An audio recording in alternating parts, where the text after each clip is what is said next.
Assalamu alaikum, dear students and respected parents. As you know, due to the current circumstances, we have taken this initiative of taking online classes.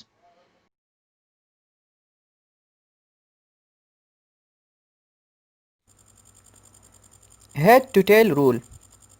नीचे दी गई figure में vectors को जमा करने का एक ग्राफिकल तरीका दिखाया गया है। सबसे पहले एक मुनासिब स्केल मुंतखब करें, फिर तमाम दी गई वेक्टर्स को उस स्केल के मुताबिक खींचें, जैसे कि वेक्टर्स ए और बी। उनमें से किसी एक वेक्टर को पहला वेक्टर लीजिए। मिसाल के तौर पर वेक्टर ए पहला वेक्टर है। अब दूसरा वेक्टर बी इस तरह खींचे कि इसकी टेल पहले वेक्टर ए के हेड पर हो। इस अमल को जारी रखिए यहाँ तक कि तमाम वेक्टर्स तरतीबवार खींच ली जाए। अब वेक्टर सी इस तरह खींचे कि उसकी टेल पहले वेक्टर की टेल पर और उसका हेड आखिरी वेक्टर की हेड पर हो। फिगर में पहला वेक्टर ए है और आखिरी वेक्टर बी है।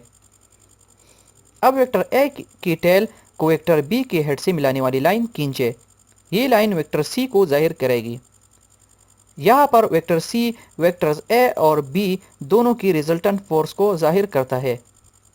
ये फोर्स वेक्टर ए और वेक्टर बी की वेक्टर्स जमा को मुकम्मल तौर पर मकदार और सिमत दोनों में जाहिर करती है। Resolution of forces. वेक्टर्स को उनकी कंपोनेंट्स में तहलील करने के अमल को वेक्टर्स की तहलील या रेजोल्यूशन कहते हैं। अगर कोई वेक्टर एक दूसरे पर आमूदी कंपोनेंट से लिया गया हो तो ऐसे कंपोनेंट्स आमूदी कंपोनेंट्स यानी परपेंडिकुलर कंपोनेंट्स कहलाते हैं। किसी फोर्स को उसकी परपेंडिकुलर कंपोनेंट्स में तहलील करना उसकी रेजोल्यूशन कहलाता है।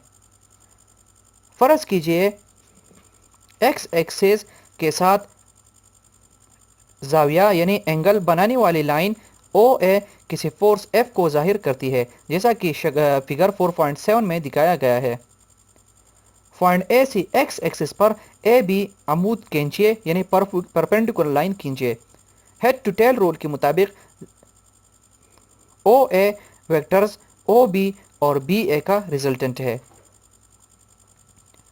O A is equal to O B plus B A लीजिए। कंपोनेंट्स ओ बी और बी ए एक दूसरे पर परपेंडिकुलर है।